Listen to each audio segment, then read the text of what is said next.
We'd like to begin this message by expressing our profound thanks to the members of the Israel Defense Forces who stood fast in the face of the march towards our towns and villages from the Gaza Strip over the course of this past weekend. You are protecting the towns in which you grew up. You are defending the cities in which your parents sleep. You are standing guard over the places where your brothers and your sisters play. You are doing the extraordinary in the pursuit of the perfectly ordinary, and we thank you for that. You protect our people in the face of a genocidal organization, Hamas, that is sworn to the destruction and the demise of the State of Israel and the people of Israel. They are informed at every stage by that creed, and indeed it was that creed that brought about their election as leaders in the Gaza Strip. Back in 2008 and 2009, Hamas deployed rockets onto the State of Israel that rendered approximately 1 million of our citizens firmly in the range of that terror threat. Those citizens lived in the cities of Ashkelon, of Ashdod, of Beersheba, of Sderot. But that wasn't enough for Hamas.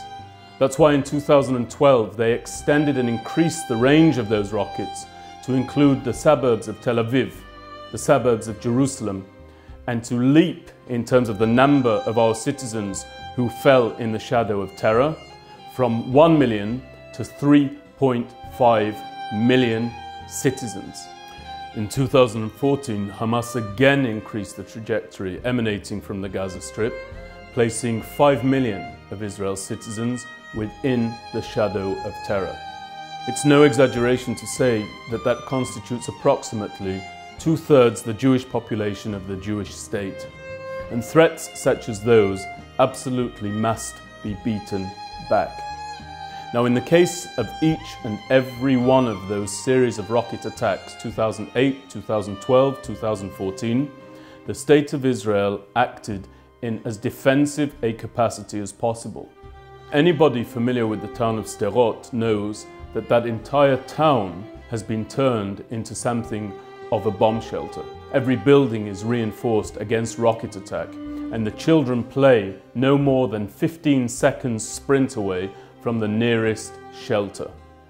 By 2012, the Israel Defense Forces had deployed the Iron Dome system, a defensive mechanism against the rocketeers who continued to bombard the citizens of the State of Israel by way of their missiles and their rockets. Because of the effectiveness of Israel's aerial defense, Hamas changed tack, and they began to launch mortars onto the towns adjacent to the fence, particularly targeting the town of Nahal Oz, where a 4-year-old Israeli boy was killed and murdered by way of a mortar attack.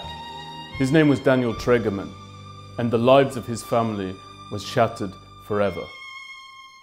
But even the murder of young innocents was not sufficient for Hamas. That's why they coupled their aerial attacks with the burrowing of terror tunnels from the Gaza Strip into the State of Israel. To that threat, the State of Israel responded defensively, cutting off the tunnels, detonating the cavities dug, and ensuring that perpetrators of these terror activities did not make it into sovereign Israeli territory. As a consequence of the success of our attempts to thwart these attacks from the Gaza Strip, we've now seen Hamas move towards an even more depraved method of attack upon the State of Israel.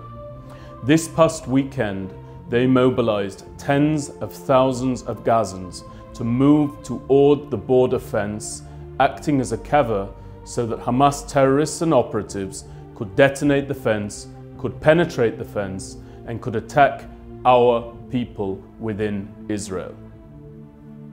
Anybody looking with a fair and open mind could see the fact that civilians from the Gaza Strip were being exploited in order to perpetrate terrorist crimes against innocents by Hamas, who sought to terrorize Israelis.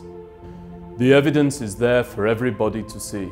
We again see the United Nations run to convene emergency meetings seeking to condemn the actions of the State of Israel and those who protect it on behalf of all of us who hold it dear to our hearts. Pe lahim v'lo yidaberu, einayim lahim v'lo yir'u, oznaim lahim v'lo yishma'u. They have a mouth, but they speak falsehoods. They have eyes, but they see not our side. They have ears, but they listen not to our truth.